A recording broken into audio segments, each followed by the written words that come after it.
Right everyone. So last class में मैंने आपको समझाया था विस्पर थियरी, किस तरीके से हम मॉलिक्यूल्स की ज्योमेट्री एंड शेप निकालते हैं।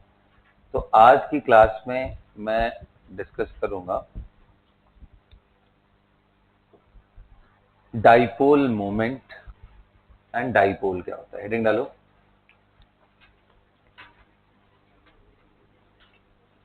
Dipole and dipole moment. Okay, so बेटा डाइपोल क्या है? वर्ड को अगर ब्रेक डाउन करो तो दो पोल अगर हो तो उसको डाइपोल बोलेंगे। चार्जेस के टर्म में दो पोल का मतलब क्या हुआ? एक प्लस और एक यस। तो आपने बिल्कुल सही समझा कि डाइपोल एक सिस्टम ऑफ चार्ज है जो equal in magnitude but opposite in sign, और इनके बीच का सेपरेशन बहुत कम होना चाहिए।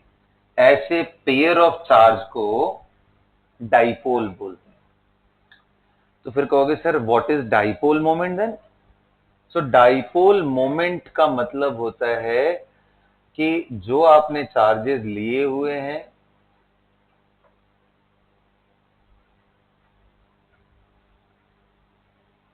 उनमें किसी एक चार्ज को पकड़ो, उसका मैग्नीट्यूड, और उनके बीच का जो सेपरेशन है यानी लेंथ, उसका अगर मल्टीप्लिकेशन करोगे तो ये आएगा डाइपोल मोमेंट।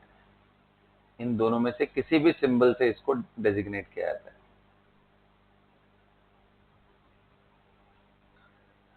तो क्या सर ये वेक्टर क्वांटिटी है ऊपर जो एरो लगाया? हाँ जी, ये वेक्टर क्वांटिटी। तो फिर इसका डायरेक्शन कैसे होता है? सो केमिस्ट्री के अंदर इसका डायरेक्शन हम लेते हैं from low electronegative atom to high electronegative atom, है ना? वहां से वहां लेते हैं। लिखो, शुरू करो। Dipole is a system of two charge equal in magnitude, opposite in sign.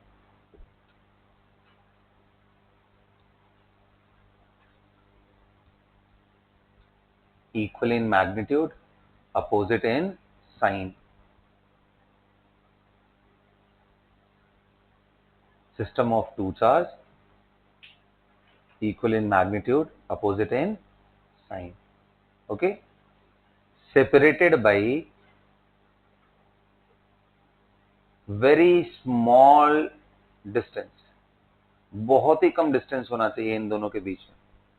Separated by a very small, separated by very small distance. Okay? अगला लिखो, dipole moment.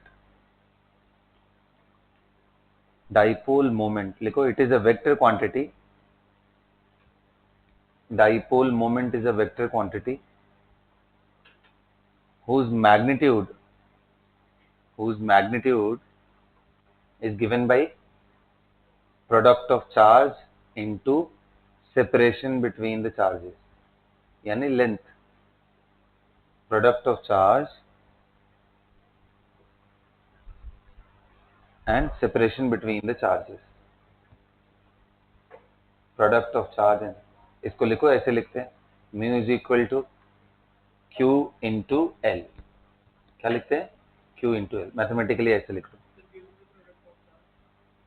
product of charge and separation between them, separation यानी length, the distance between them, एक ही बात है सब। Mathematically लिखो Q into L. Clear? अब चलो मैं देखता हूं कि दो तरह के मॉलिक्यूल में लेकर के आपके सामने रिप्रेजेंट करता हूं। एक है क्लोरीन Cl2,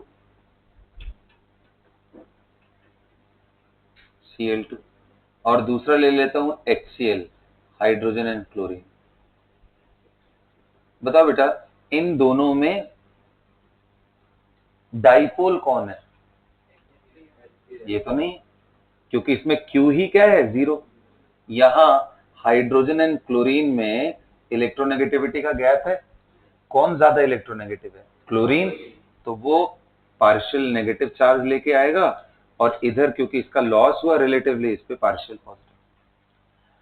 अगर ये कंप्लीटली आयनिक हो जाए तो ये क्या हो जाएगा, -1, और ये क्या हो जाएगा, +1। तो क्या ये डाइपोल है? हाँ जी है ना सर, डाइपोल है। ये del Q पॉजिटिव है और ये del Q नेगेटिव है। इनके बीच का जो लेंथ है वो बॉन्ड लेंथ ही तो है।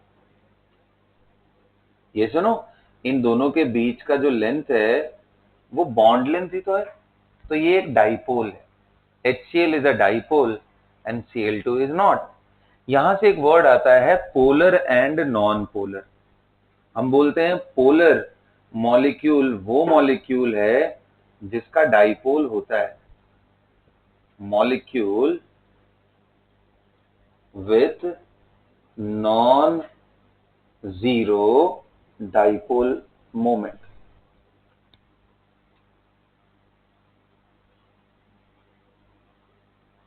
मतलब म्यू का वैल्यू 0 नहीं होना चाहिए। एंड नॉन पोलर किसको बोलते हैं? Non polar molecule. Non polar molecule, molecule with 0 dipole moment, that is mu is equal to 0। तो क्या इससे मैं बोल सकता हूं ऊपर में example Cl2 O2 N2 F2 dot dot dot are non polar, but HCl HBr HF dot dot dot are polar. क्या नहीं चाहिए? लिख लो ये सब, नोट करो जल्दी। Polar and non polar molecule कैसे डिफाइन करते हो मैंने लिख दिया।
करे बेटा,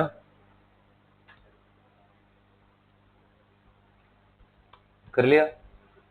अब क्वेश्चन ये आता है कि सर चलो डायटोमिक है तो फिर भी इजी है समझना, हम देख लेंगे इलेक्ट्रोनेगेटिविटी का गैप है या नहीं है और वहीं से बता देंगे।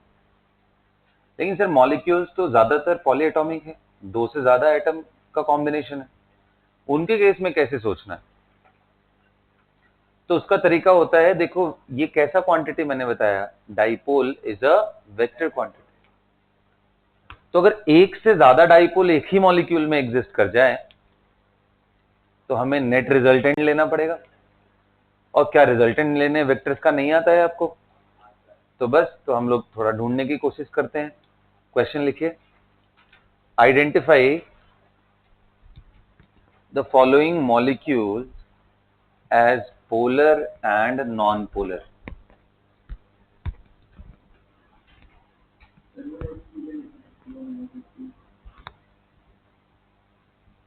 अभी आगे कर लो, बाकी देख लेना बीच में। Identify the following molecules as polar and non polar.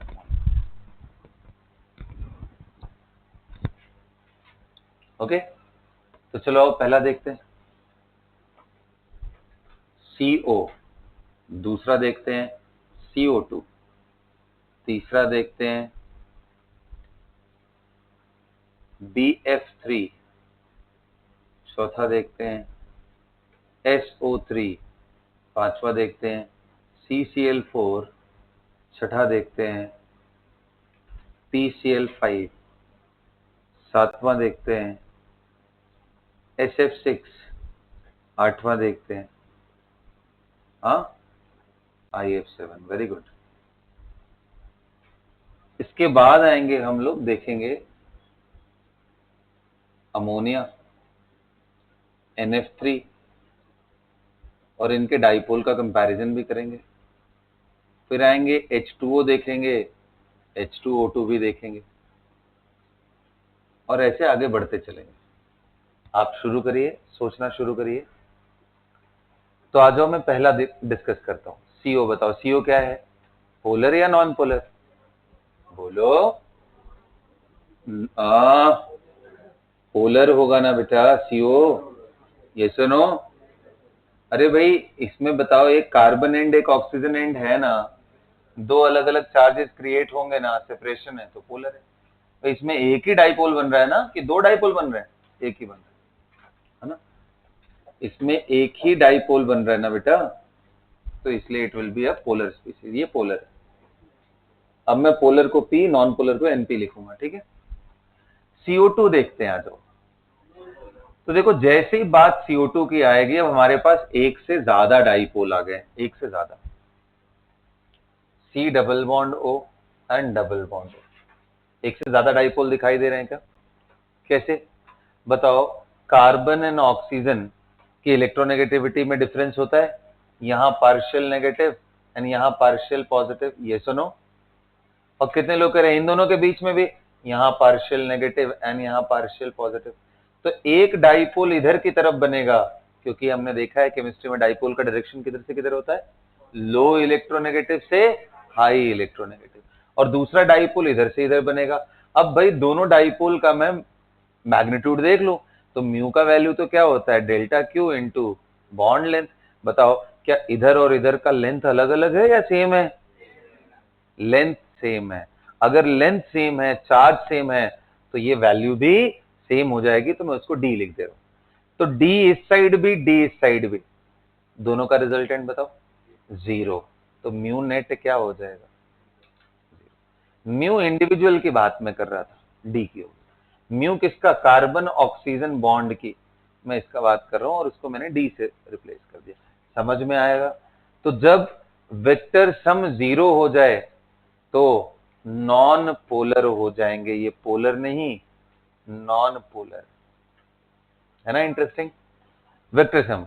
अब एक बात ध्यान रखना, वेक्टर सम के लिए जरूरी है कि आप एंगल में कोई गलती ना करो। एंगल में कोई गलती ना करो, इसके लिए जरूरी है आपकी क्लैरिटी वेस्पर थियरी में। इसलिए दोनों एक दूसरे से रिलेटेड है, इसलिए मैंने बोला था पुराना चीज देखोगे, उससे आगे आपका लिंक्ड रहेंगी चीजें, तो उसमें क्लैरिटी रहना चाहिए। आपके दिमाग से अगर निकल गया है तो आप वेस्पर का लेक्चर मैंने डाल रखा है यूट्यूब पे, उसको आप दोबारा देख लो, ठीक है, वेस्पर का। तो वहां से, वैसे इसमें कोई दिक्कत नहीं होना चाहिए, बड़ा सिंपल सा मॉलिक्यूल है, लीनियर, एंगल 180 डिग्री, तो सबको क्लैरिटी है इसमें, दैट्स इट। तो ये होगा non polar. Think about BF3 now, boron try. यानी हर चीज को हम मॉलिक्यूलर ज्योमेट्री के हिसाब से सोचेंगे, उनके स्ट्रक्चर के हिसाब से सोचेंगे। पहले वो बनाएंगे, फिर बॉन्ड्स दिखाएंगे, एंड फिर डाइपोल का रिजल्टेंट निकालेंगे। यही काम करना है। चलो, BF3 बताओ, पोलर है या नॉन पोलर? बढ़िया से सोच के देखो।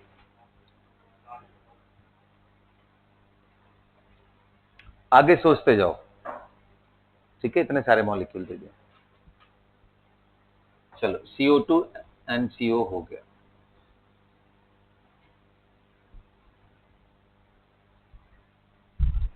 बोरॉन ट्राइफ्लोराइड देखना, देखें, बताओ सबसे पहले कितने लोगों ने ये बनाया है कि boron trifluoride will be like this? ये सुनो। अब बोरॉन ट्राइफ्लोराइड अगर ऐसा है, तो कितने लोग कह रहे हैं कि सर बोरॉन एंड फ्लोरीन में इलेक्ट्रोनेगेटिविटी ज्यादा किसकी है? फ्लोरीन की है। इधर की तरफ डाइपोल, इसका डाइपोल इधर, इसका डाइपोल इधर। बता बेटा एंगल कितना? इसका एंगल बड़ा आसान है। तो चलो मैं यहाँ अलग से डाइपोल्स दिखा लेता हूँ। क्या सारे डाइपोल इक्वल होंगे? हाँ सर, क्योंकि लेंथ भी वही और चार्ज भी वही, तो अलग नहीं हो सकते। अब बता बेटा 120 डिग्री का जो इन दोनों के बीच में एंगल है, क्या इनका रिजल्टेंट नहीं निकाल सकते हो? ये दो का निकालो, फिर इसके साथ अलग से ले लेना। तो बता रिजल्टेंट का फॉर्मूला कैसे निकालते हैं हम? अंडर रूट पहला वेक्टर, दूसरा वेक्टर, पहला दूसरा इंटू उसके बीच का कॉस का एंगल, यही होता है ना बेटा। थीटा 120, तो कॉस 120 का वैल्यू -1/2, और ये दोनों ही वेक्टर डी ही हैं, तो D square plus D square minus 2d² into -1/2, sorry यहाँ तो कितने लोग कह रहे ये कट के कितना आ गया? √d²। ये वैल्यू कितनी आ गई? डी। बड़ा इंटरेस्टिंग है यार कि इन दोनों का जो रिजल्टेंट है वो डी ही आएगा। अब बात आती है वो किधर जाएगा? तो एंगुलर बाइसेक्टर पे दोनों इक्वल वेक्टर हो जाए तो उनका रिजल्टेंट बिल्कुल बीचों बीच जाता है। तो बीचों बीच जाने का मतलब बिल्कुल पीछे आ जाएगा। ये भी डी, ये भी डी कैंसिल होकर के क्या आ जाएंगे? 0। सो BF3 is a non-polar, non-polar. BF3 is non-polar.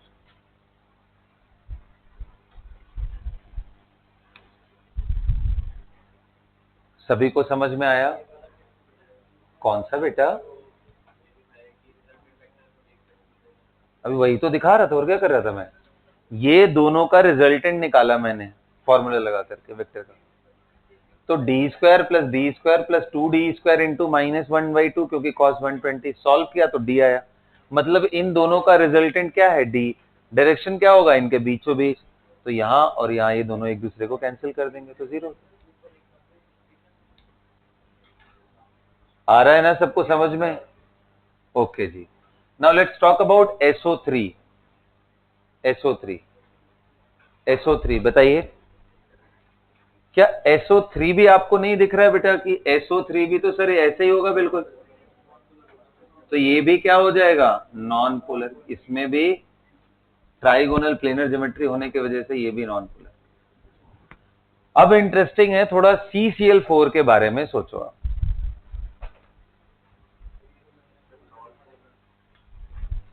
Polar है या नॉन पोलर? बढ़िया से सोच के बताओ।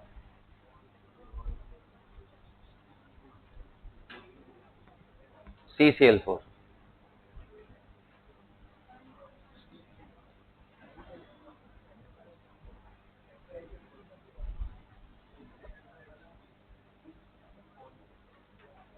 हाँ पोलर दिख रहा है? कितने लोगों को पोलर दिख रहा है?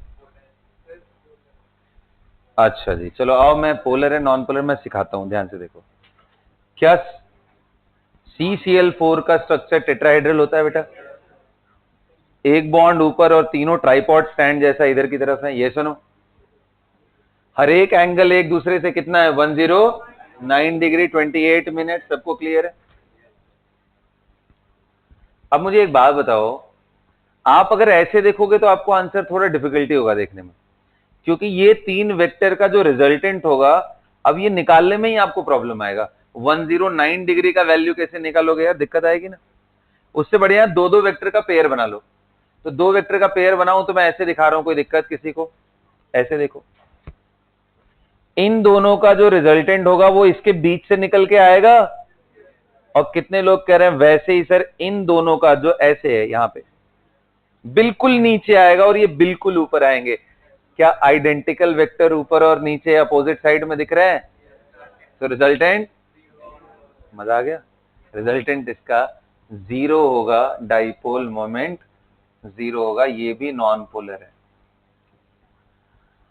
अब तक तो आपको ये समझ में आ गया होगा कि अगर सेंट्रल एटम पे कोई लोन पेयर नहीं बचा है और मतलब इसके चारों तरफ जो एटम्स जुड़े हुए हैं वो आइडेंटिकल हैं, तो रिजल्टेंट हर बार ही 0 आ रहा है। चाहे वो CO2 का केस हो, चाहे वो BF3 का केस हो, चाहे वो SO2 का केस हो, सभी के केस में जीरो, सभी के केस में जीरो आ रहा है।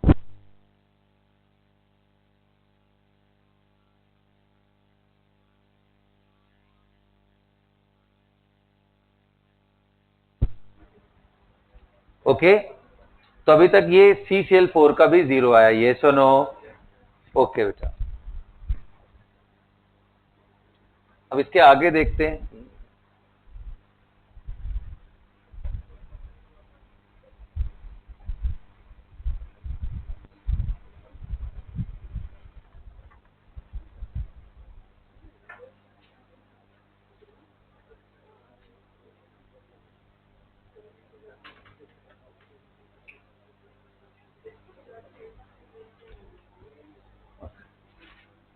सभी को क्लियर है यहां तक?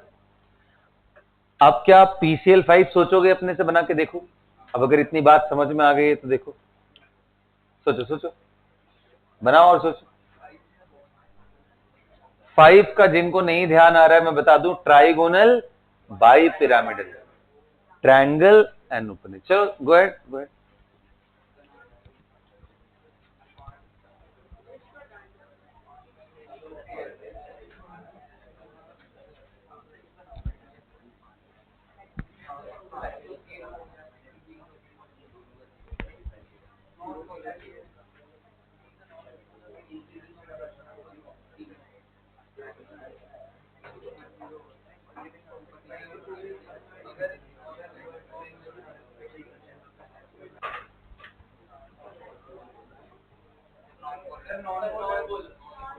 पोलर है या नॉन पोलर? नॉन पोलर है। आइए देखते हैं, बहुत इंटरेस्टिंग है। देखो PCl5 में बेटा टोटल बॉन्ड कितने हैं? देखो जैसे मैं बोल रहा हूं, अगर आपको स्ट्रक्चर क्लियर नहीं है तो पहले आपको वो क्लियर करना पड़ेगा। तो ये PCl3 एंड एक बॉन्ड ऊपर और एक बॉन्ड नीचे की तरफ होता है, ये सुनो। कितने लोग कह रहे हैं ये तीनों ट्रायंगल का? तो अभी हमने सीखा है जीरो हो जाता है। अरे BF3 के केस में अभी सीखा है हम लोगों ने कि अगर ऐसे हो तो ये ट्रायंगल का वैल्यू जीरो होता है, ये सुनो। बोलो ना। तो ये एक दूसरे को कैंसिल कर लेंगे। और कितने लोग कह रहे हैं ये डाइपोल ऊपर वाला नीचे वाले को, तो म्यू की वैल्यू जीरो। ये भी क्या हो गया? Non polar. और SF6 देखते हैं, ये भी नॉन पोलर, क्योंकि SF6 में कैसा होगा? सेंटर में सल्फर, इधर फ्लोरीन, इधर फ्लोरीन, ऐसे और ऐसे फ्लोरीन, ऊपर फ्लोरीन एंड नीचे फ्लोरीन। तो ये वैल्यू इसको कैंसिल करेगी, ये वैल्यू, ये इसको कैंसिल करके, मतलब ये इसको म्यू की वैल्यू SF6 का भी क्या आ गया? Non polar. IF7, अब यहां तक समझ जाओ, जैसे ये सभी का जीरो आ रहा है, इसका भी जीरो ही आएगा।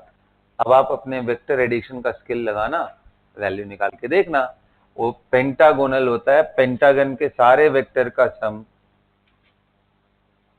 ये पूरा जोड़ लोगे, जीरो ही आएगा। करके देख लेना तुम लोग, ये जीरो आएगा। और ऊपर नीचे वाला तो एक दूसरे को कैंसिल कर ही रहे। समझ में आया? यहां तक क्लियर हुआ? Great.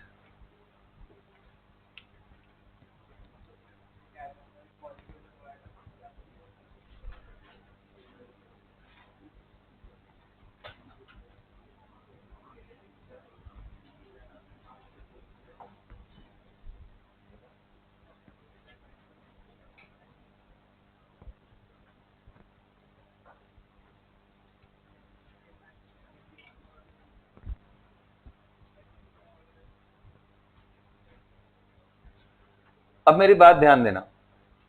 Now, how to compare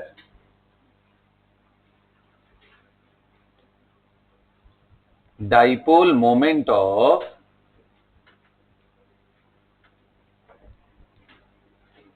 NH3 with NF3?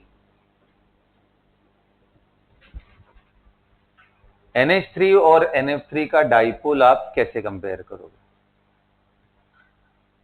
तो देखो, पहले मैं अमोनिया आपको बताता हूं। अमोनिया कैसा होता है बेटा?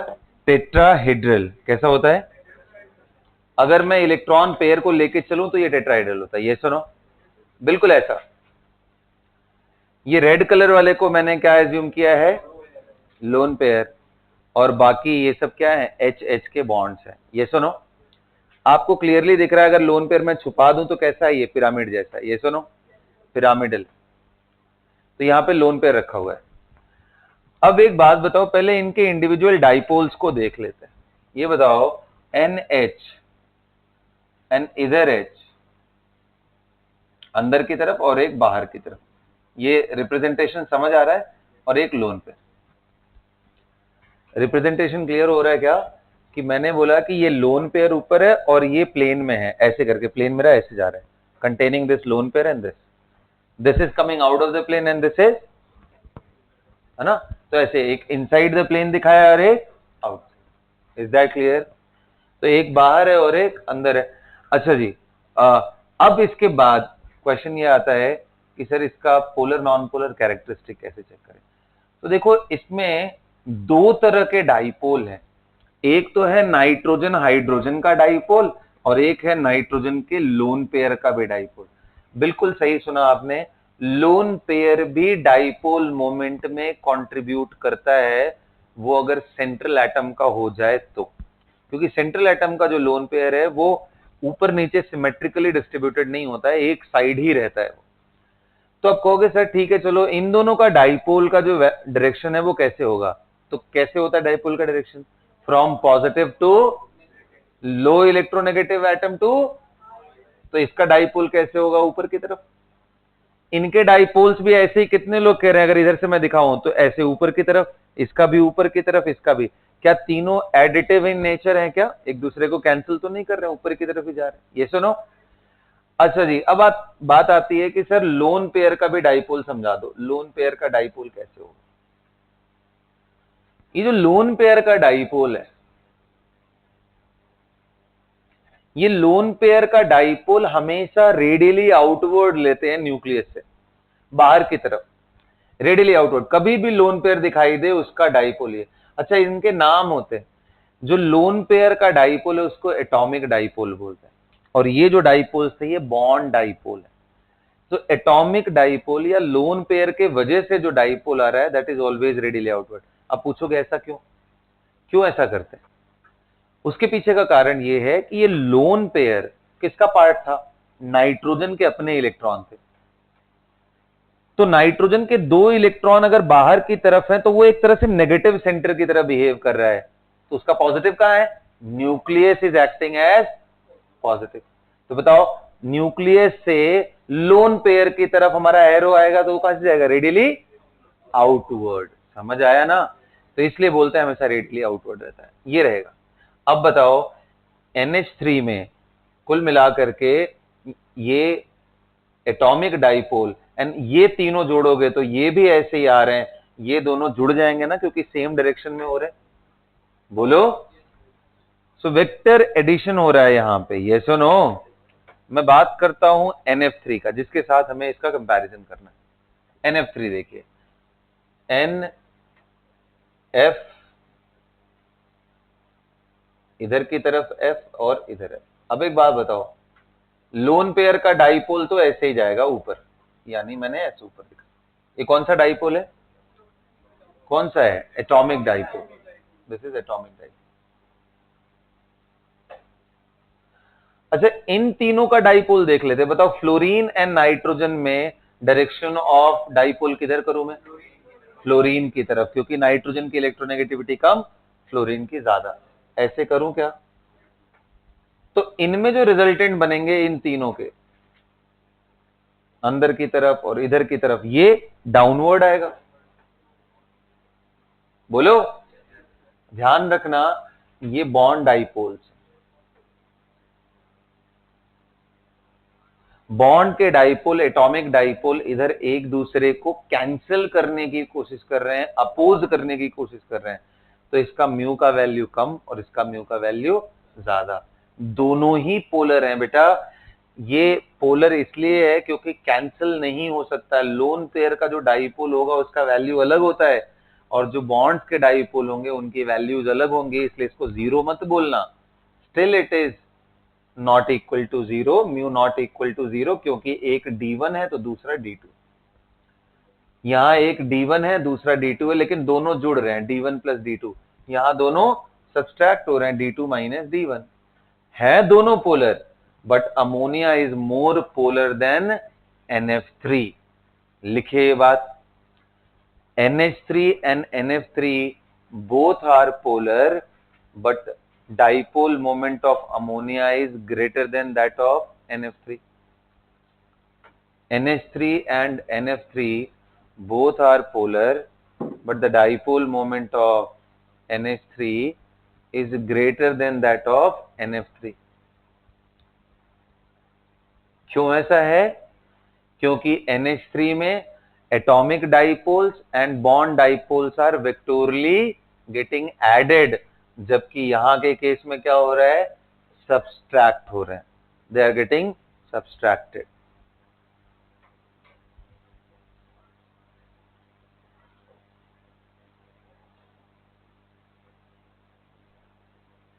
Got the clarity?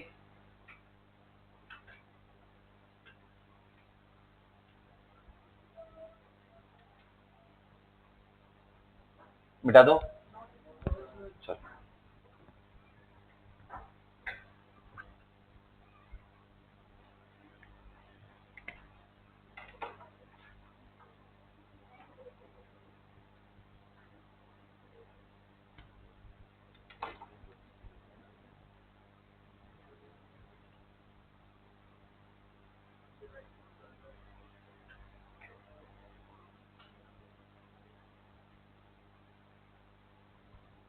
डन।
चले बेटा, क्या जाए?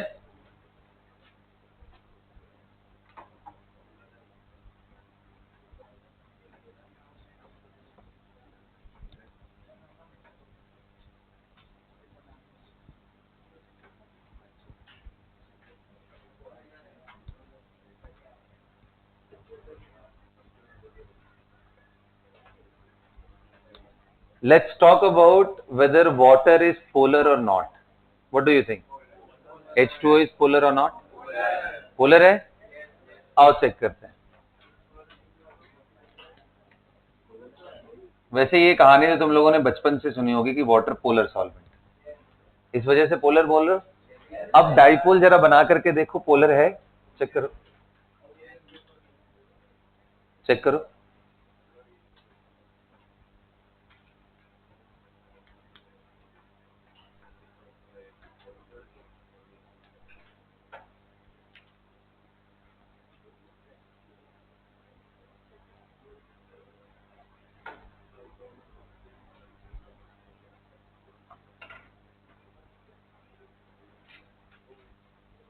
हाँ, आइए चलिए देखते हैं। ये बताइए, ऑक्सीजन NH एंड H दो लोन पेयर है ना बेटा? बोलो। अच्छा, मैं एक लोन पेयर को प्लेन के बाहर और एक लोन पेयर को प्लेन के अंदर कर दे रहा हूं। अब इसको मैं दिखाता हूं कैसे। देखो H2O का जो स्ट्रक्चर है वो बिल्कुल ऐसे जैसे मैंने मार्कर के सेट ले रखे। ये इधर कैप वाला साइड नहीं, इनको लोन पेयर मान लो, और ये जो ब्लैक ब्लैक आपको दिखाई दे रहे हैं इनको आप हाइड्रोजन समझ लो। तो बीच में ऑक्सीजन है H H, और इधर दोनों लोन पेयर है। क्लियर हो रहा है? अब मुझे बताओ यहां पे लोन पेयर का डाइपोल होगा, इस लोन पेयर का भी डाइपोल होगा। इन दोनों की वैल्यू को मैं कुछ अलग नाम डाल देता हूं, D2 एंड D2। और कितने लोग कह रहे हैं हाइड्रोजन एंड ऑक्सीजन, इन दोनों में इलेक्ट्रोनेगेटिविटी ऑक्सीजन की ज्यादा, तो इधर की तरफ, तो दोनों एडिटिव इन नेचर होंगे। ये सुनो, हाँ, लेकिन ध्यान से देखना, ये जो लोन पेयर है इनका जो प्लेन है और ये जो बॉन्ड्स है इनका जो प्लेन है, दोनों परपेंडिकुलर प्लेन है, एक ऐसे और दूसरा ऐसे। इज दैट क्लियर ना? तो इसलिए मैं इनको इस तरीके से दिखा रहा था ताकि आपके दिमाग में रहे कि ये प्लेन के अंदर बाहर है, और ये नॉर्मली दिखा दो D1 एंड D1। तो यहां कैंसिल होने का कोई चांस नहीं। अगर आप गलत स्ट्रक्चर बना लो तो प्रॉब्लम है। कई लोग स्ट्रक्चर ऐसे बना लेते हैं H2O का और बोलते हैं कि एक ऊपर जा रहा है, एक लोन पेयर नीचे जा रहा है, एक इधर जा रहा है, एक इधर, ये इसको कैंसिल कर दिया, ये इसको। क्या कभी कैंसिल करेंगे? क्या इनके बीच में 180 का एंगल होता है? क्या नहीं होता है। ये एंगल कितना है? वाटर में रिड्यूस होकर के ये एंगल तो 104.5 होता है, 109 भी नहीं होता, है ना? तो इसलिए water is a polar molecule.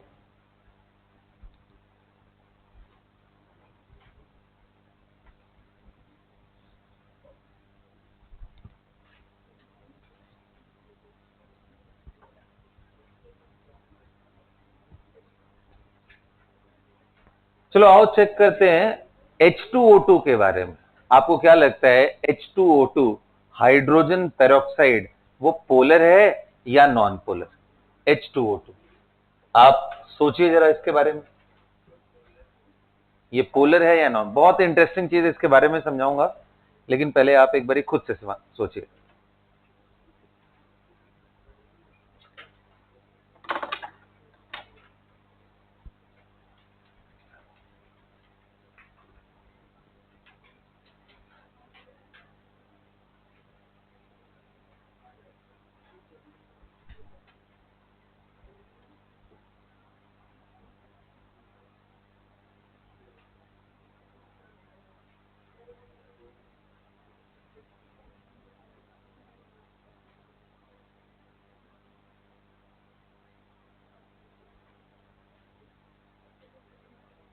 चले क्या जे? आइए देखते हैं। तो बेटा H2O2 ध्यान से देखो, पहले इसका स्ट्रक्चर देखो कैसा होता है। अभी भी बहुत क्लैरिटी नहीं आएगी आपको, अभी भी लग रहा होगा नॉन पोलर है ये, but reality is it is polar, क्योंकि इसका स्ट्रक्चर और थोड़ा बढ़िया से विजुलाइज करोगे तो पता चलेगा कि ये half open book like structure होता है। कहने का मतलब, नोटबुक देना, कोई भी एक दे दो, कोई बस एक ही चलेगा। देखो ये तुम नोटबुक समझो, ये कंप्लीटली ओपन है जहां पे 180 डिग्री का एंगल बन रहा है। अब यहां जो बीच में इसका पार्टीशन है, यहां पे ऑक्सीजन ऑक्सीजन बॉन्ड समझ लो, ये जो पार्टीशन है यहां पे oxygen and oxygen O bond, और OH का बॉन्ड इस पेज में है और दूसरे OH का बॉन्ड इस पेज में। Got it? ये OH OO एंड OH। अब ये स्ट्रक्चर ऐसे नहीं है बल्कि ऐसे, हाफ ओपन बुक लाइक, इस तरीके से। आप देखो इनमें एंगल है ना, ये 95 डिग्री के आसपास एंगल होता है ये। अब आप सोचो अगर इस तरीके का हो गया यहां पे, तो ये जो OH है इसका प्लेन और ये OH है इसका प्लेन एक दूसरे को कैंसिल करने में नहीं बल्कि दोनों जुड़ने में काम है। इसलिए H2O2 is a polar molecule. अच्छा, क्वेश्चन ये आता है कि सर ये पूरा 180 क्यों नहीं है, ऐसे क्यों है? To avoid lone pair repulsion from adjacent group, इसलिए वो 180 पे नहीं है। इसलिए वो कैसे हैं, हाफ ओपन बुक लाइक। तो लिख लेना this have structure half open book like.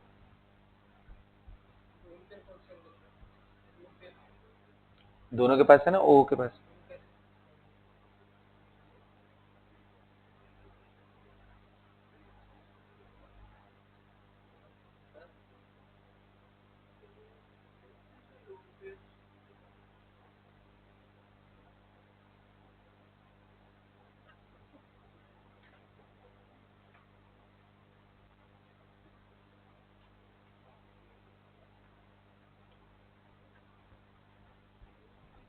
ये जो एंगल है ये सॉलिड स्टेट में 90.2 और ये सॉलिड में ऐसा होता है, सॉलिड H2O2 की। और यही अगर गैस की बात कर दो या लिक्विड की बात कर दो, उनके केस में थीटा और बढ़ जाता है and that comes out to be triple mean 111.5, ऐसा क्लोज टू ट्रिपल वन है ना, 111.5 होता है एग्जैक्ट। कहने का मतलब ये 180 नहीं है ना। अब देखो इनके लोन पेयर्स, अब आप समझ लो इनके लोन पेयर्स भी उसी हिसाब से डेजिग्नेट करना। दो बॉन्ड ऐसे हो गए तो एक लोन पेयर ऐसे और एक लोन पेयर इधर की तरफ जा रहा हो। ठीक इसी तरीके से इसका एक दो बॉन्ड ऐसे हो गए तो एक लोन पेयर इधर बाहर की तरफ निकला होगा और एक लोन पेयर, थोड़ा क्लमजी हो जाएगा डायग्राम इसलिए मैं लोन पेयर दिखा नहीं रहा था, है ना। किसमें, हाँ पूरा H2O2 एज अ होल देखो तो ये half open book like structure, पूरे H2O2 एज अ होल। भाई जब हम स्ट्रक्चर देखना होता है तो हमारा ध्यान लोन पेयर पे, उसका असर आएगा बट लोन पेयर को देखना है क्योंकि स्ट्रक्चर इज एटॉमिक अरेंजमेंट। तो HOOH को देखोगे तो ये half open book like structure जैसा अरेंजमेंट है, दैट्स वाई। अब अगर इसी बात को और एक्सटेंड करो तो एक बार IIT जेई ने क्वेश्चन पूछ दिया था, ये तो सबको मालूम है क्योंकि प्रॉपर्टी हम पढ़ते हैं। जेई ने एक बार क्वेश्चन पूछा और उसके बाद ये क्वेश्चन इंडिया के जितने भी रिपीटेड एग्जाम में सभी में आता है, तो चाहे एम्स का हो कहीं का भी हो। बेंजीन माय डियर, बेंजीन आप बताओ पहले पोलर है या non polar, quickly tell me. Non polar होगा यार, चारों तरफ से सिमेट्रिकल है। अब बेंजीन पे अगर मैं यहां क्लोरीन क्लोरीन डाल दूं तो क्या होगा, नॉन पोलर। ये ऊपर की तरफ ये नीचे की तरफ कैंसिल कर देगा। बेंजीन पे ऊपर में साइनाइड साइनाइड डाल दो, CN ट्रिपल बॉन्ड N होता है। बताओ, बोलो। म्यू की वैल्यू 0 होगी, नीचे आएगा और ये ऊपर जाएगा और ये भी CN कैंसिल कर देगा। अब ये लोगों को पता है, ये भी पता है। अब इन्हीं के बीच में क्वेश्चन ड्राफ्ट किया जाता है इसके बारे में, ऊपर OH नीचे OH पूछा जाता है, ये बताओ क्या।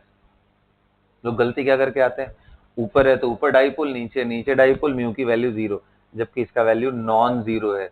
Reason is similar to this, to avoid repulsion between the adjacent lone pair. वो बॉन्ड अपने आप को ऐसे ओरिएंट करेगा जैसे H2O2 में, और अगर H2O2 की तरह ओरिएंट कर लेगा तो इसका OH और इसका OH दोनों सेम प्लेन में नहीं होंगे। अगर सेम प्लेन में हुए ही नहीं तो एक दूसरे की वैल्यू को कैंसिल कर ही नहीं पाएंगे, that's the reason it is also polar.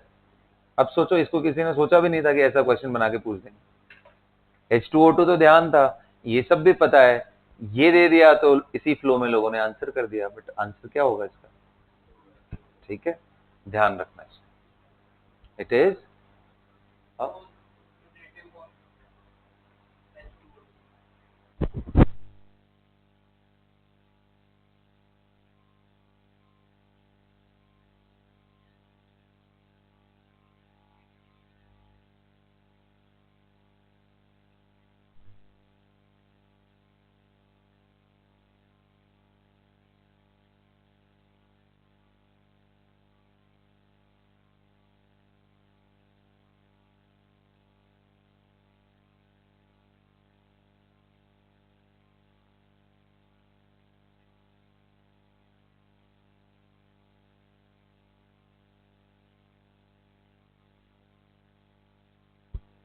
सभी को समझ में आ गया ना। H2O2 कैसा है? पोलर। एंड सिमिलरली आप इन पे कर लो, है ना।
आज अब डाइपोल देखते हैं हम लोग डेरिवेटिव ऑफ बेंजीन से रिलेटेड कंपाउंड में। पहले तो आप ये दिमाग में अच्छे से बिठा लो कि बेटा बेंजीन का ये स्ट्रक्चर करेक्ट नहीं है, ना तो ये स्ट्रक्चर करेक्ट है, क्योंकि ये रेजोनेटिंग फॉर्म्स हैं।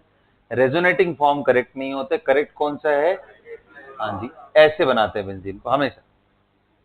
ठीक है, तो आपको थोड़ी सिमेट्रिकल डिस्ट्रीब्यूशन दिखाई देगा। फिर अब आती है बात कि सर इससे रिलेटेड कंपाउंड चलो लेकर के देखते। पहले बताओ ये म्यू का वैल्यू इसका क्या होगा? 0, क्योंकि हर तरफ से जो हाइड्रोजन होंगे एक दूसरे को कैंसिल कर देंगे, 180 पे हर एक पेयर मिल जाएगा। यही मैं अगर पूछूं कि बेटा अगर एक मॉलिक्यूल लेता हूं जिसमें क्लोरीन लगा दिया है हाइड्रोजन हटा करके, जिसको क्लोरोबेंजीन बोल रहे, क्लोरोबेंजीन पोलर होगा या नॉन पोलर? पोलर है। ये म्यू नॉट इक्वल टू 0, ये पोलर है। ये सुनो, अगर मान लो if mu of this is D, mu का वैल्यू मैंने क्या दे दिया? एक वैल्यू दे दिया डी।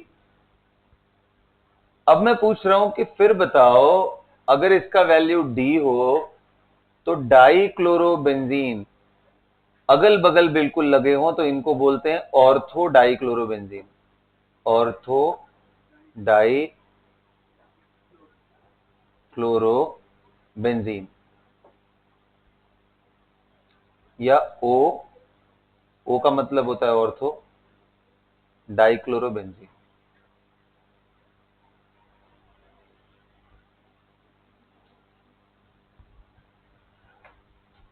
अगर इसका डाइपोल मोमेंट डी है तो इसका डाइपोल मोमेंट कितना होगा? निकाल सकते हो? निकालो, आप निकालो इसका डाइपोल। इसका भी डाइपोल मोमेंट निकालो। मेटा डाइक्लोरोबेंजीन, 1 and 3 पोजीशन को मेटा बोलते हैं। देखना, ये बेंजीन के ऊपर बेटा अगर कोई भी ग्रुप लगा हो, उससे बगल वाले ग्रुप को ऑर्थो, उसके बगल वाले को मेटा, इसको पैरा, PARA, META, ये ortho. Left side right side दोनों तरफ होता है, ये ऑर्थो, ये मेटा और ये पैरा, OMP शॉर्ट फॉर्म में से लिखते ना। So this is Meta dichlorobenzene. आप इसका भी मैग्नेटिक मोमेंट का वैल्यू निकालिए, provided if D is the magnetic moment of chlorobenzene. And बताओ मुझे, अगर मैंने पैरा कर दिया तो क्या होगा? तब तो जीरो हो जाएगा, जितना नीचे उतना ऊपर, इसका वैल्यू म्यू का जीरो। इन दोनों की वैल्यू निकालो, जल्दी निकालो, जल्दी करो।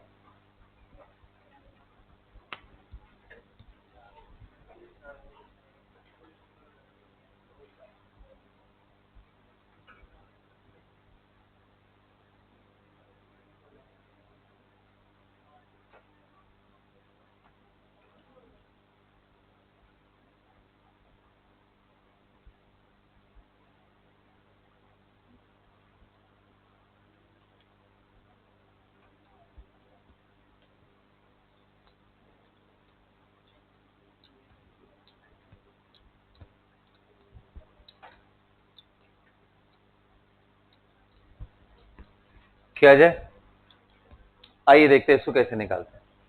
ये बताओ, इन दोनों को एक्सटेंड करके अगर पीछे तक ऐसे बढ़ाए तो इनके बीच का एंगल कितना है?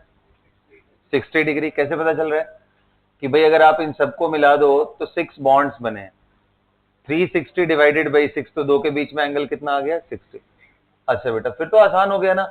ये इनडायरेक्टली ऐसा क्वेश्चन है कि दो वेक्टर हैं आपके पास और दोनों के बीच का एंगल कितना है? 60 डिग्री। और इसका इंडिविजुअल वैल्यू डी था, क्योंकि यहां पे मैंने आपको बोला था कि ये डाइपोल का वैल्यू डी। तो क्या आप दो वेक्टर जिनके बीच का एंगल 60 डिग्री, उसका रिजल्टेंट नहीं निकालने आता है? आता है निकालने। निकाल के दिखाइए। रिजल्टेंट कैसे निकालते हैं? अंडर रूट पहला वेक्टर, दूसरा वेक्टर का square plus 2 into D into D, cos of इनके बीच का एंगल कितना है? कॉस 60 का वैल्यू कितना होता है बेटा?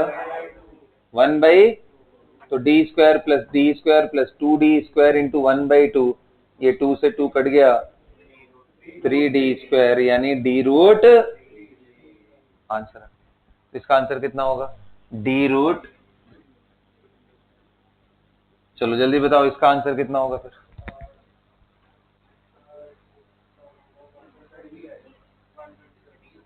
तो इसमें एंगल कितना है? हाँ जी, दो बारी ऐसे ऐसे बन गए तो 120 एंगल, 120 का करेंगे। Mu resultant is equal to under root D square plus 2DD cos 120। Cos 120 का वैल्यू कितना होता है बेटा?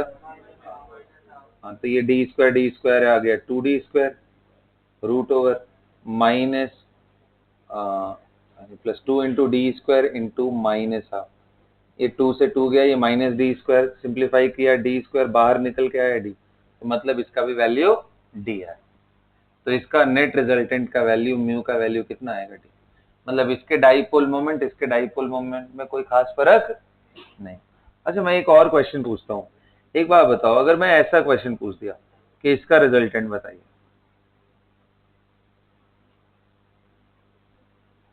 इसका रिजल्ट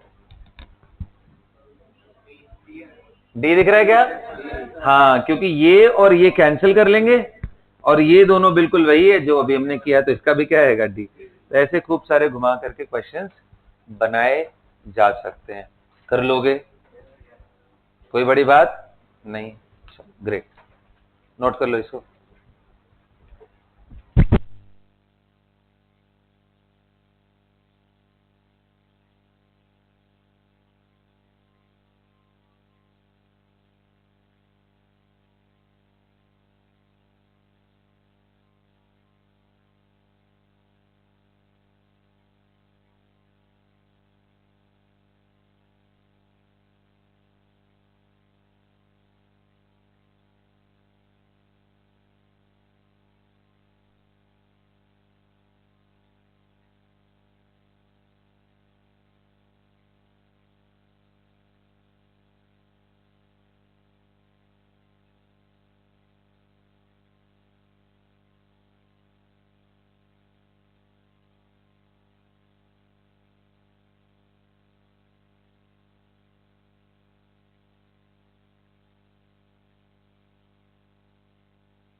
ओके,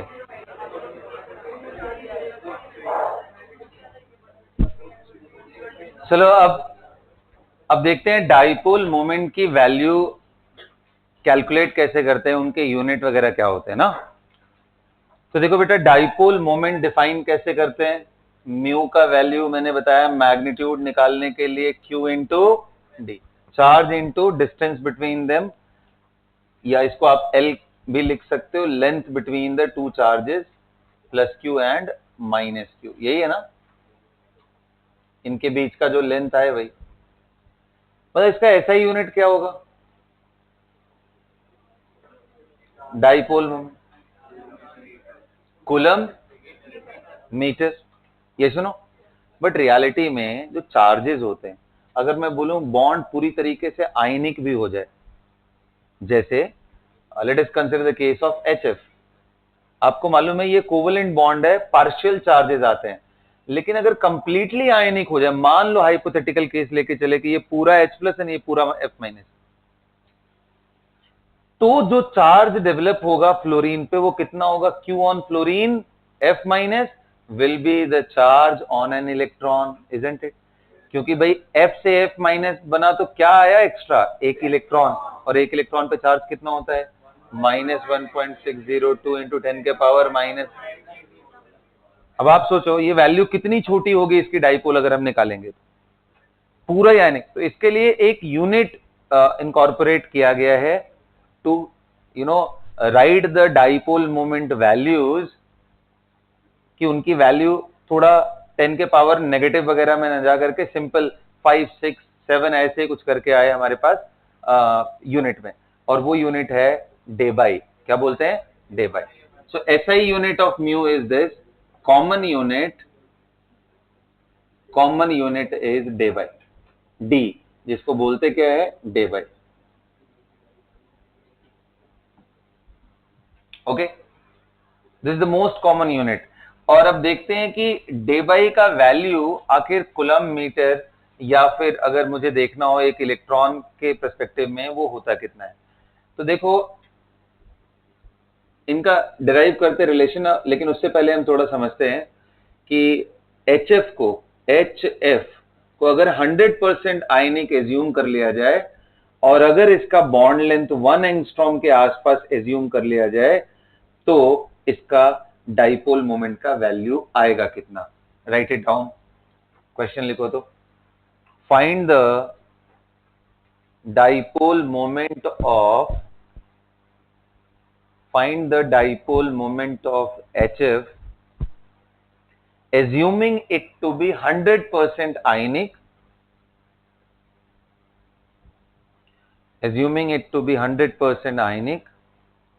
in कौन से यूनिट में बेटा, पहला लिखो कूलम मीटर, एंड दूसरा यूनिट लिख लो, सेकेंड यूनिट लिख लो ESU centimetre, ESU centimetre. ESU बोलते हैं बेटा इलेक्ट्रोस्टैटिक यूनिट, ये चार्ज का ही यूनिट है, इलेक्ट्रोस्टैटिक यूनिट। अब मैं आपको रिलेशन बता देता हूं कि 1 ESU का वैल्यू, लाइट की स्पीड याद है आप लोगों को, 3 इंटू 8 होता है ना, तो उससे 10 टाइम्स ज्यादा कर लो। ये वैल्यू याद करने के लिए मैं बता रहा हूं, सॉरी, 1 कूलम, 1 ESU नहीं, 1 कूलम इज इक्वल टू इतना ESU होगा। So coulomb is much bigger value than ESU। एक इलेक्ट्रोस्टैटिक यूनिट अगर आप देखो तो ये 10 के पावर -9 के ऑर्डर का आ रहा है। So 1 coulomb is equal to 3 into 10 के पावर 9 ESU। बाकी आपको ये पहले से मालूम है कि 1 एंगस्ट्रॉम इज इक्वल टू 10 के पावर -10 मीटर, एंड सेंटीमीटर में -8 सेंटीमीटर। अब आप बस वैल्यूज निकालते चलो, और लास्ट में लिख लेना डेबाई में भी आपको आंसर करना है, तीनों यूनिट में ना। और डेबाई की वैल्यू कितनी होती है वो भी लिखवा देता हूं, 1 डेबाई इज इक्वल टू 4.8 इंटू 10 के पावर -18 ESU सेंटीमीटर। इस वैल्यू को 1 डेबाई बोलते हैं। 4.8 इंटू 10 के पावर माइनस 18 ESU सेंटीमीटर को क्या बोलते हैं बेटा? 1 डे बाई। ये नोट कर लो। अब तीनों यूनिट में आंसर चाहिए मुझे, कूलम मीटर में भी, ESU सेंटीमीटर में भी एंड डे बाई में भी। तीनों में आंसर निकालो। क्या मैंने बोला है, क्या एज्यूम करना है आपको? HF टू बी 100% आयोनिक, है ना? चलो तो निकालो, मैं देखूं क्या कर।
चलो करो, आओ देखो, एक एक करके शुरू करते हैं। पहले ये बताओ, मैंने HF को क्या बोला है? 100%।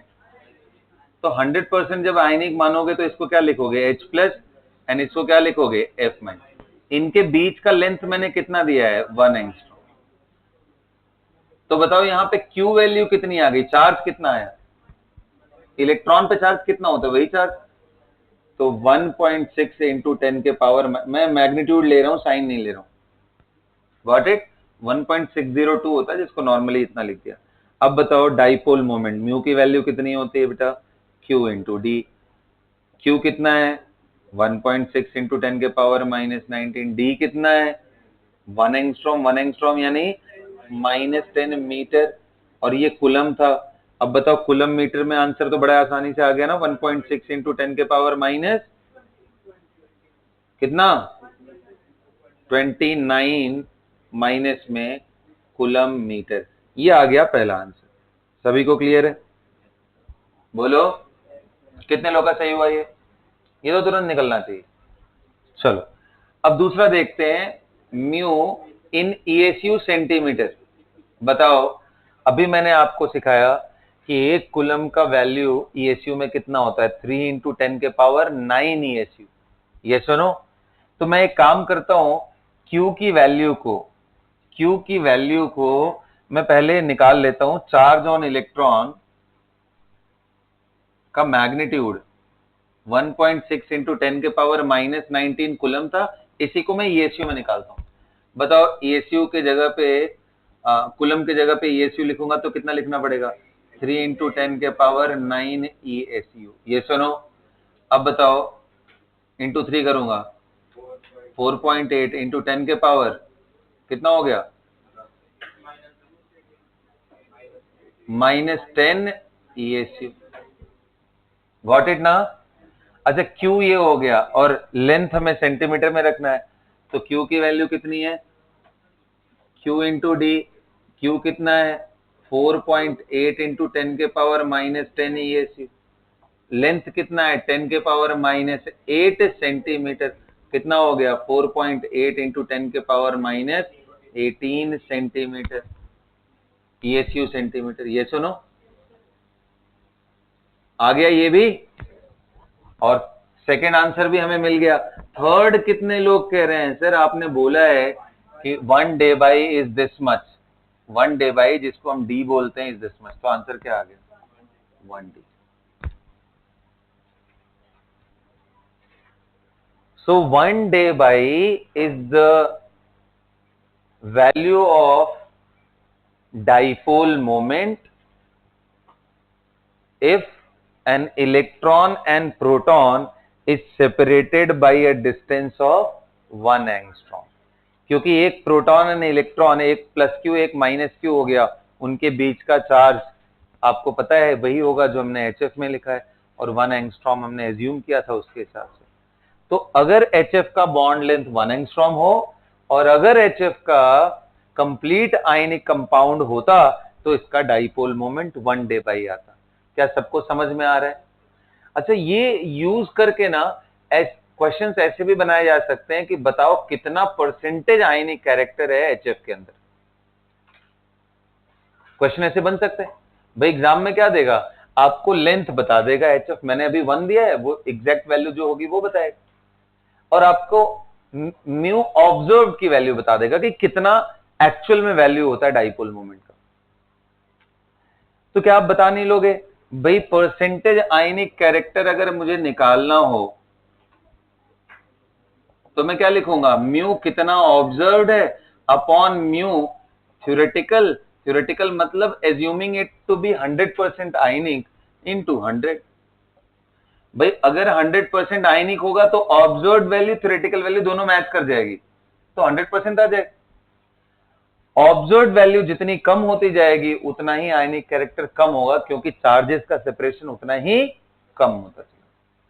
तो ये भी एक तरीका है एग्जैक्ट निकालने का, and this is most accurate. जो हम हेनी स्मिथ इक्वेशन ये सब लगाते हैं, ये सब तो चलो टेंटेटिव वैल्यूज देते हैं, बट एक्चुअल वैल्यू निकालना हो तो this will give you a clear cut information कि किसी मॉलिक्यूल में कितना आयनिक कैरेक्टर एक्चुअल में है। Got it? तो ये तो था डे बाई क्या होता है, वैल्यूज कैसे कैलकुलेट करते हैं, और परसेंटेज आयनिक कैरेक्टर इसको हम किस तरीके से इसमें देखेंगे। ओके, सो डाइपोल मोमेंट इतना ही है बेटा, that's all for the topic. अब डिस्कशन करने जा रहा हूं मैं डाइपोल के बाद। बताओ वीबीटी स्टार्ट करें क्या, वैलेंस बॉन्ड थ्योरी?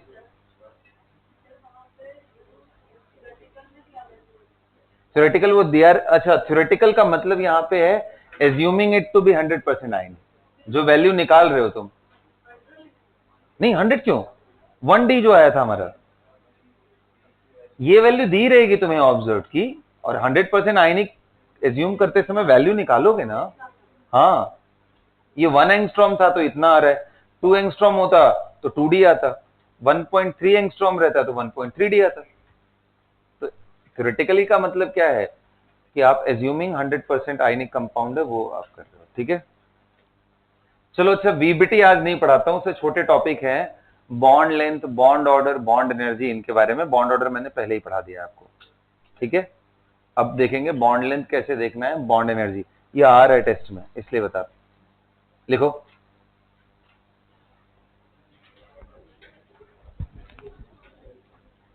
मिटा दो ना ये सब।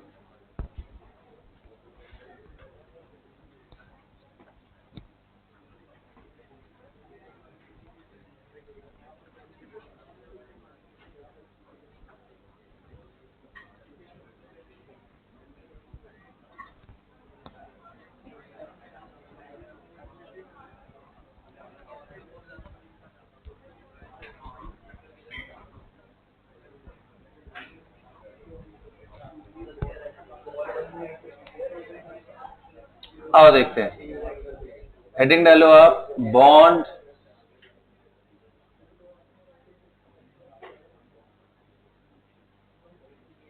Length and bond energy.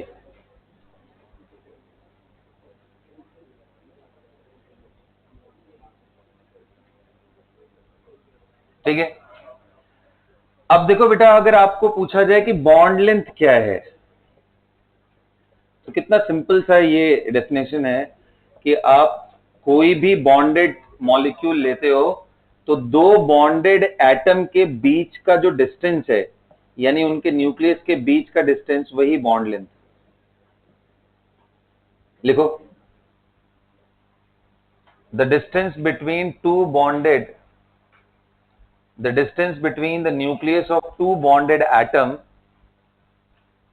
the distance between the nucleus of two bonded atom is termed as bond length. Distance between the nucleus of two bonded atom is termed as bond length. The distance between the nucleus of two bonded atom is termed as bond length. Okay, तो एक बात बताओ, अगर मैं पूछूं कि bond length किस पे डिपेंड करेगा, तो बोलोगे सर क्लियरली एटॉमिक साइज पे डिपेंड करेगा। जितना एटॉमिक साइज बढ़ता जाएगा उतना ही डिस्टेंसेस बढ़ते जाएंगे, लेंथ बढ़ता जाएगा। तो bond length proportional to atomic size of the bonded atoms. ये सुनो। अच्छा, फिर कई बार होता है कि दोनों एटम जो बॉन्ड बना रहे होते हैं एक से ज्यादा मॉलिक्यूल में एक जैसे हो जाए, लेकिन ऑर्डर बदल जाए, बॉन्ड ऑर्डर।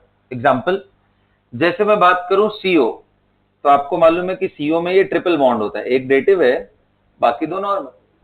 CO2 में भी कार्बन ऑक्सीजन ही है, कार्बोनेट आयन में भी कार्बन ऑक्सीजन बॉन्ड है। इन सभी में बॉन्ड ऑर्डर बदल रहे हैं, carbon and oxygen atom same है। तो अगर एटम सेम हो जाए, ऑर्डर बदलने लग जाए, बॉन्ड ऑर्डर, तो बताओ बॉन्ड जितने ज्यादा होंगे अट्रैक्शन उतना स्ट्रांग होगा, लेंथ उतना ही। तो bond length inversely proportional to bond order. Bond length inversely proportional to bond order, पहले समझ लो, उसके बाद लिख पाता हूं। ठीक है, इसके बाद और क्या चीज है, अब मैं एक और कहानी लेके चलता हूं। तुम्हारे पास कार्बन हाइड्रोजन ले लिया, लेकिन ये कार्बन ट्रिपली बॉन्डेड का कार्बन हाइड्रोजन बॉन्ड। फिर मैंने ले लिया डबली बॉन्डेड कार्बन हाइड्रोजन बॉन्ड। फिर एक लिया जहां पे सिंगल, कोई डबल बॉन्ड नहीं है, नॉर्मल, यानी इथेन, इथीन एंड इथाइन का केस लेके कर रहे। क्या इन तीनों के कार्बन हाइड्रोजन के बॉन्ड आइडेंटिकल होंगे? तो देखो, हम पहला चीज देखते हैं भाई, ये भी कार्बन, ये भी, साइज से तो कुछ पता नहीं चलता है। दूसरा, कितने लोग कह रहे हैं बॉन्ड ऑर्डर देखूं, तो ये कार्बन हाइड्रोजन का तो बॉन्ड ऑर्डर एक है, इसका भी एक। भाई इसका नहीं डिस्कस करेंगे, जब कार्बन कार्बन का बॉन्ड लेंथ डिस्कस करना हो तो उसका बॉन्ड ऑर्डर देखो। बॉन्ड ऑर्डर तो अभी मैं कार्बन हाइड्रोजन का देख रहा हूं, 1 है, यहां पे भी 1 है। यार इससे भी नहीं पता चला, अब क्या करें? तो देखो, जो इलेक्ट्रोनेगेटिविटी है बेटा ना, वो सेंट्रल एटम की जैसे जैसे इनकी बॉन्डिंग बदलती है, इनके around sigma and pi bond बदलते हैं, वैसे वैसे उनकी इलेक्ट्रोनेगेटिविटी बदलती है। जहां ट्रिपली बॉन्डेड कार्बन होता है उसकी इलेक्ट्रोनेगेटिविटी ज्यादा होती है। Electronegativity of carbon which is having triple bond is more as compare to this, and it is more as compare to this. आगे जाकर के जब आप हाइब्रिडाइजेशन पढ़ लोगे तो आपको पता चलेगा इसमें हाइब्रिडाइजेशन sp है, परसेंटेज s कैरेक्टर 50% है, यहां sp2 है, परसेंटेज s कैरेक्टर 33 है, यहां 25 है। तो जितना परसेंटेज s कैरेक्टर ज्यादा उतनी इलेक्ट्रोनेगेटिविटी बढ़ती है। तो bond length is inversely proportional to electronegativity. जितना इलेक्ट्रोनेगेटिविटी ज्यादा, उतना इलेक्ट्रॉन क्लाउड को खींचना चाहेगा, उतना ही बॉन्ड नजदीक, मतलब एटम्स नजदीक आएंगे, लेंथ छोटा हो जाएगा। इन तीनों में ए बी सी, इनमें अगर ऑर्डर मुझे बताना हो तो आंसर होगा सबसे ज्यादा होगा कौन सा? सी। ए से ज्यादा बी, बी से ज्यादा सी, ये बॉन्ड लेंथ का ऑर्डर। क्लियर हुआ? अब एक लास्ट केस बचता है, वो ये कि मान लो ये सब कुछ एक जैसे है। जैसे मैं एक आपको केस लेके डिस्कस करता हूं, नाइट्रोजन नाइट्रोजन, और यहां लोन पेयर प्रेजेंट। फिर ले लेता हूं यार दूसरा नाइट्रोजन, यहां पॉजिटिव ले लिया, यहां लोन पेयर है। अरे बाबा लोन पेयर है, H प्लस आएगा तो उसको डेटिव बॉन्ड से इलेक्ट्रॉन मिल सकता है, तो इस वजह से यहां पॉजिटिव चार्ज। इन दोनों में देखा जाए तो नाइट्रोजन नाइट्रोजन का लेंथ अगर मैं यहां ए कर दूं, यहां बी कर दूं, इन दोनों में कंपैरिजन करना हो किसका ज्यादा है, तो देखो लोन पेयर बगल बगल में हो तो ये एक दूसरे को रिपेल करेंगे, तो बॉन्ड थोड़ा स्ट्रेच हो जाएगा। यहां पॉजिटिव एंड ये लोन पेयर यानी नेगेटिव, ये अट्रैक्ट करेंगे, तो बॉन्ड थोड़ा छोटा हो जाएगा, तो बी से ज्यादा ए होगा। Got it? तो यानी क्या बोल सकते हो, इनवर्सली मतलब directly proportional to lone pair repulsion. लेकिन ये सभी के सभी बहुत छोटे फैक्टर हैं, सबसे बड़ा फैक्टर कौन सा है? Most important factor, most important ये है। इसके बाद सेकंड बेस्ट ये है, और ये सब बहुत माइन्यूट है, सिर्फ कुछ कुछ केसेस में देखने को आपको मिलेगा। तो ये नहीं पता चला पहले आपने लोन पेयर ही देख लिया, पहले देखो एटम कौन है। एटम की साइज से सबसे ज्यादा फर्क पड़ता है बॉन्ड लेंथ। हेडिंग डालो फैक्टर्स अफेक्टिंग बॉन्ड लेंथ, और उसके बाद ये सारे लिख लो, factors affecting bond length and ये सारे लिख लो।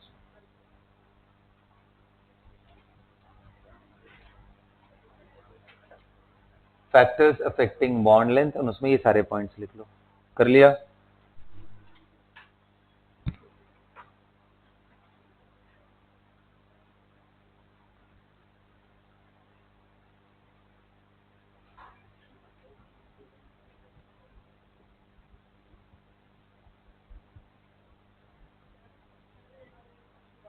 कौन सा बेटा? हाँ, इसमें देखो क्या होता है, ये तीनों कार्बन एक जैसे नहीं है।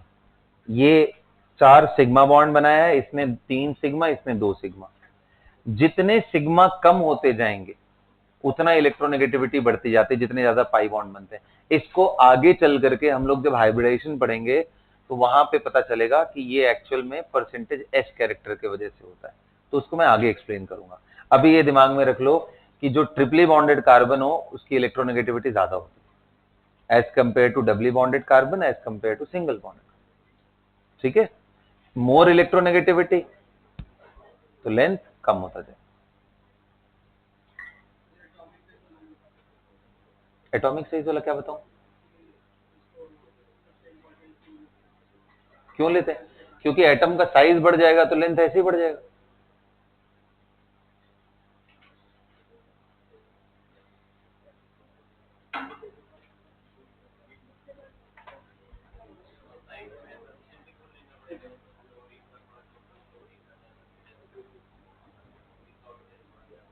साइज में, साइज तुम्हें पीरियोडिक ट्रेंड याद है? लेफ्ट टू राइट जाने पे क्या होता है, ऊपर से नीचे जाने पे, तो वही लेना होता है। फ्लोरीन क्लोरीन से कम वो तो इलेक्ट्रॉन एफिनिटी होती है, नॉट साइज। मिक्स कर रहे हो तुम। साइज रेगुलर होता है रिलेटिवली, कुछ कुछ जगहों पे थोड़े से प्रॉब्लम है। करें तो नोबल गैस बॉन्ड कहां बनाते हैं? हाँ, तो उनके केस में देखा जाएगा। चले किया जाए डिस्कस। क्वेश्चन लिखो तो, arrange the following in increasing order of bond length. Arrange the following in increasing order of bond length.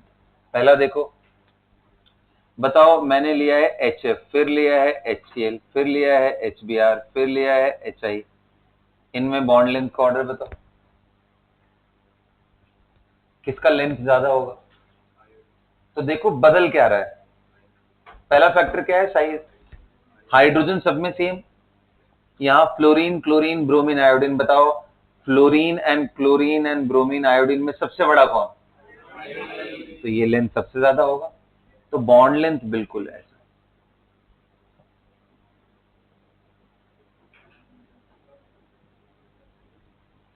सबसे पहले क्या देखना है? साइज ऑफ द एटम, इसीलिए मैंने बोला। कर लिया?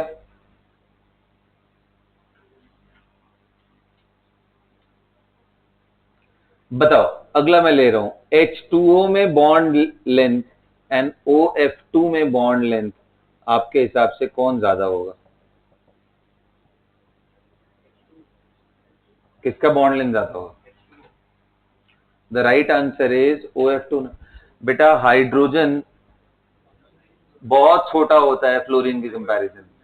साइज ये फर्स्ट पीरियड का है, सेकंड पीरियड में जाके फ्लोरीन होता है। इसका एटॉमिक रेडियस 0.5 के आसपास है हाइड्रोजन का, जबकि फ्लोरीन का 0.75 के आसपास होता है। तो काफी डिफरेंस है। एंगस्ट्रॉम के बारे में बात करूं तो फ्लोरीन सेकेंड पीरियड का होने की वजह से लार्जर होगा एज कंपेयर टू हाइड्रोजन। ठीक है, ओके। तो एटॉमिक साइज फ्लोरीन का छोटा होता है। अगला देख, हाँ, इलेक्ट्रॉनिक रिपल्शन तब सोचते जब ये दोनों ही हाइड्रोजन होते, वरना नहीं सोचने की जरूरत। अगला लिखो, कार्बन ऑक्सीजन बॉन्ड लेंथ आपको सोचना है किसके बीच में, CO, CO2, CO3 2-, इनमें आपको देखना है कार्बन ऑक्सीजन का बॉन्ड लेंथ। अब बताओ, carbon and oxygen atom same हो गए ना, अब यहां पे हम बाकी फैक्टर्स पे सोचना शुरू करेंगे।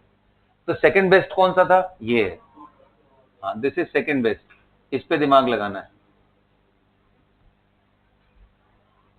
बताओ, CO का बॉन्ड ऑर्डर कितना होता है, इसका बॉन्ड ऑर्डर 3, ये देख यही है ना स्ट्रक्चर, इसका बॉन्ड ऑर्डर बता बेटा, 2-4 क्यों बोल रहा है, दो एटम के बीच में कितने बॉन्ड है,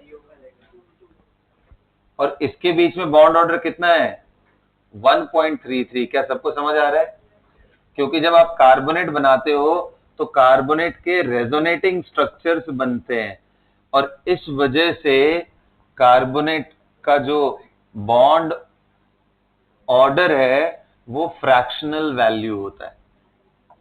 इन तीनों रेजोनेटिंग स्ट्रक्चर में देखो पाई बॉन्ड घूम रहे हैं, तो एक जगह पे पाई बॉन्ड लोकलाइज्ड नहीं है, डीलोकलाइज्ड है, और इस वजह से इसका बॉन्ड ऑर्डर कैसे निकालते हैं कि भाई टोटल, यहां पे देखो बॉन्ड ऑर्डर कैसे निकालोगे कि एक बॉन्ड तो फिक्स है और एक जो पाई था वो तीनों सेंटर पे इक्वली डिवाइड हो गया, तो 1/3, that's how we are getting 1.33। तो बताओ, लेंथ ऑर्डर ज्यादा हुआ तो लेंथ, बॉन्ड ऑर्डर ज्यादा हुआ तो बॉन्ड लेंथ। तो बताओ इसमें ऑर्डर क्या आएगा, सबसे बड़ा कार्बन ऑक्सीजन का बॉन्ड कौन सा होगा, CO3 2-। Got it. उसके बाद ये दो केसेस नोट कर लो, कहानी खत्म है।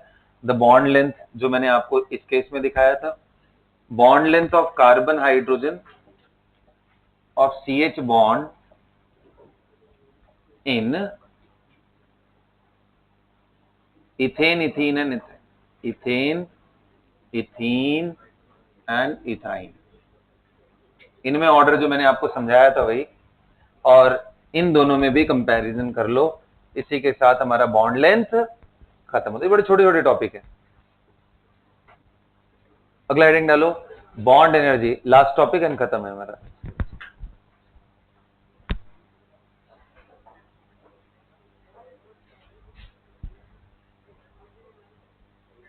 कर लिया नोट सभी ने,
चलो बेटा करें आप, बेटा दो हेडिंग डालो, bond energy.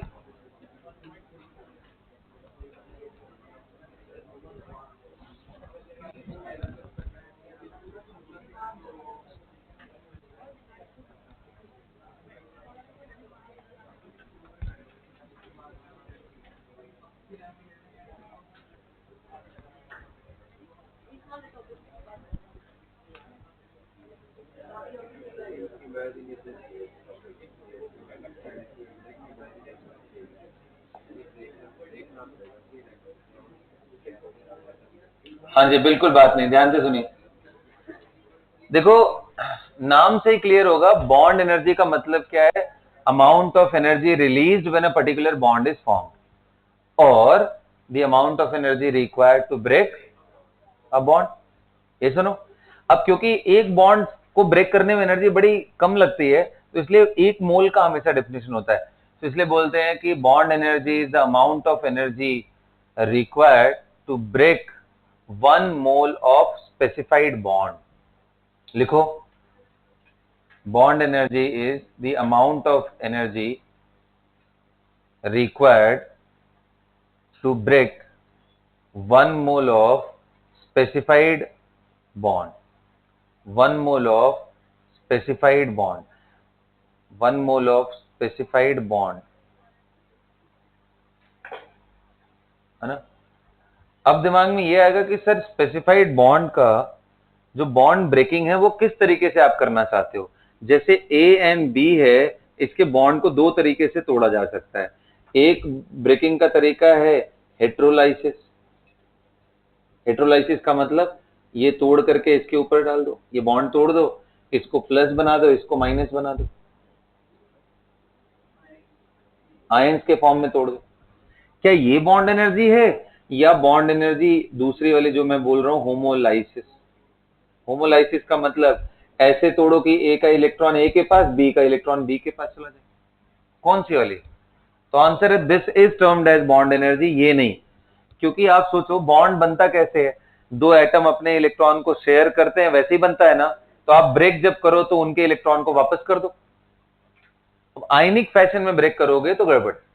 So bond breaking must be homolysis. इसके करस्पॉन्डिंग जो एनर्जी निकलती लग रही होती है उसी को बॉन्ड एनर्जी बोलते हैं। लिखो, मैंने क्या लिखवाया था, amount of energy required to break 1 mole of a specified bond in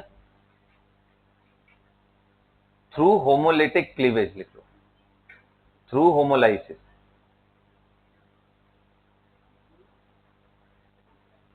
through homolysis.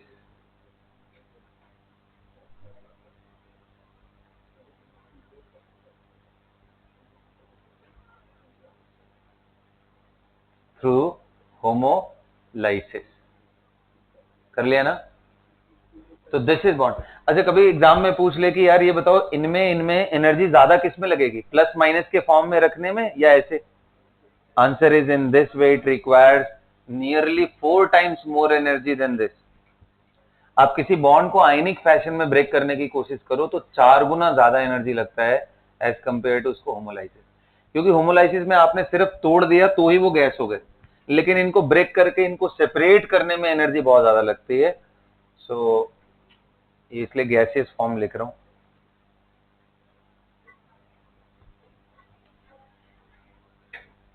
ठीक है, यहां तक क्लियर है ना, बॉन्ड तोड़ने में जितनी एनर्जी लगे। अच्छा, एक बार क्वेश्चन इस पे भी आ गया कि भाई ब्रोमीन लिक्विड से अगर मैं ब्रोमीन गैस बना दूं, B R gaseous plus B R, क्या इसमें जो एनर्जी लग रही है वो क्या बॉन्ड एनर्जी है क्या? नो, क्योंकि इसके अंदर 2 चीज करना पड़ रहा है। पहले इस लिक्विड को आप गैस लेके आ रहे होगे, जब ये गैसियस फॉर्म में चला गया तब बॉन्ड तोड़ने के लिए जो एनर्जी लगेगी। So this particular process is the sum of सब कौन सा energy, vaporization, enthalpy of vaporization, या आप ये बोल लो कि इसको हम क्या बना रहे हैं, सब्लिमेट नहीं कर रहे ना, लिक्विड से क्या बना रहे हैं, गैस। तो हाँ जी, बॉइलिंग एनर्जी बोलना अजीब सा है। तो energy required to convert them into vapour plus bond energy, this is the sum of both of them.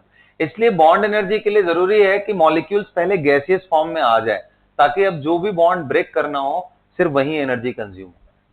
ठीक है ना, तो इस बात का ध्यान रखना।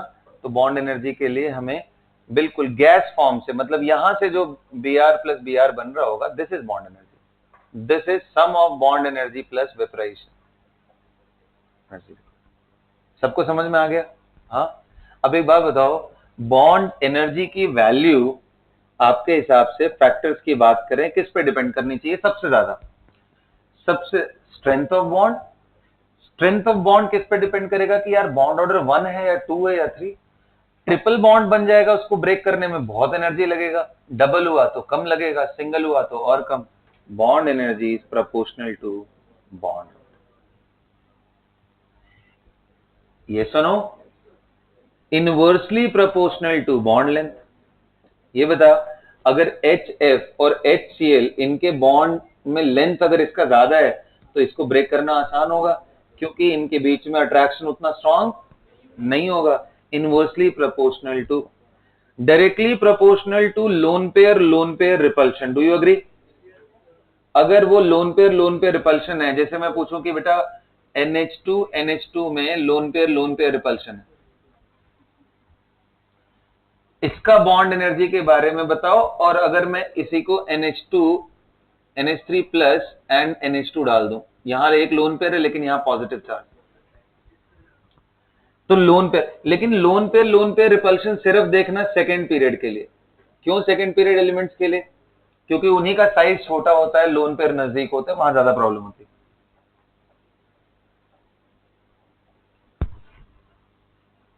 गॉट इट ना?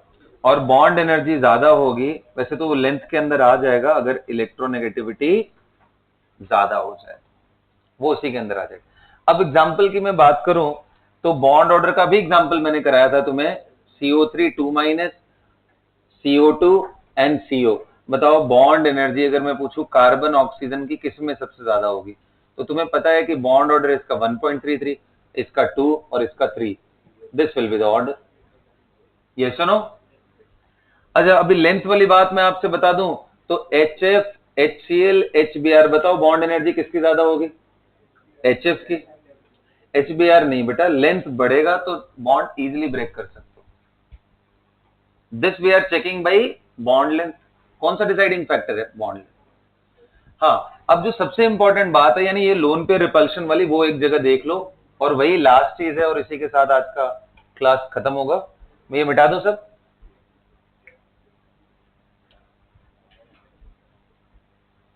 ये दोनों सबसे कॉमन फैक्टर हैं, जल्दी हो जाएगा, बट सबसे इंपॉर्टेंट है ये लोन पेयर। देखो, आपसे पूछा जाए ऑक्सीजन का बॉन्ड एनर्जी सिंगल बॉन्ड का वर्सेस सल्फर,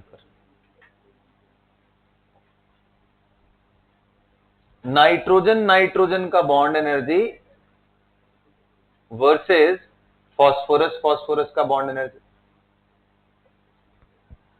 और एक केस मैं ले लूं, बोलूं कि यार कार्बन की बॉन्ड एनर्जी विद सिलिकॉन। अब इन तीनों में देखो बहुत बड़ा फर्क ये है कि इसके पास कोई लोन पेयर नहीं है। कार्बन एंड सिलिकॉन के पास कोई लोन पेयर नहीं है। तो जब लोन पेयर हो ना, तो ये सब फैक्टर्स गायब हो गए। हमारे पास सिर्फ यही दो सोचने के लिए, ऑर्डर दोनों का सेम ही है, तो क्या सोचो फिर? लेंथ। बता लेंथ किसका ज्यादा, तो बॉन्ड किसका कमजोर?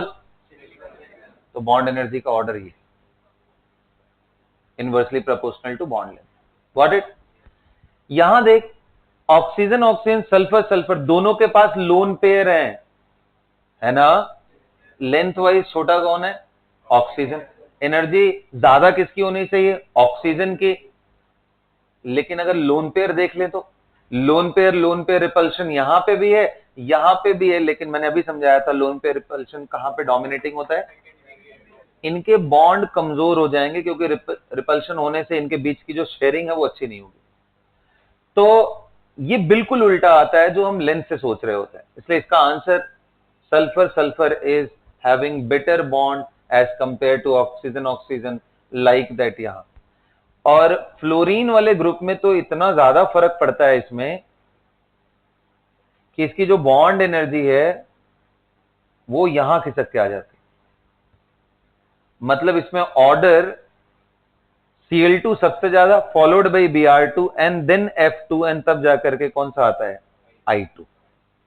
सो bond energy of fluorine is very very, in fact bond energy जितने भी हेलोजन है सबका बहुत खराब होता है, इसलिए सबसे ज्यादा रिएक्टिव होते हैं ये, क्योंकि तुरंत ब्रेक डाउन कर जाते हैं। नॉर्मल एटमॉस्फेयर में जो प्रेजेंट लाइट है उससे भी ब्रेक डाउन हो जाता है, इतना कमजोर होता है। तो तीन important factor, order, length and repulsion कहां ज्यादा डोमिनेटिंग है? बात ध्यान रहेगा, बोलो। चलो, so with this we are done with the lecture everyone.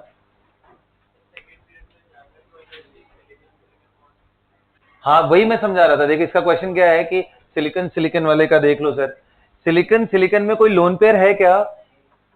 तब फिर तो लोन पेयर नहीं है तो बॉन्ड एनर्जी कार्बन कार्बन का ज्यादा होगा। लोन पेयर रहे तो प्रॉब्लम है, नहीं है तो क्यों देखेंगे। ओके ठीक है।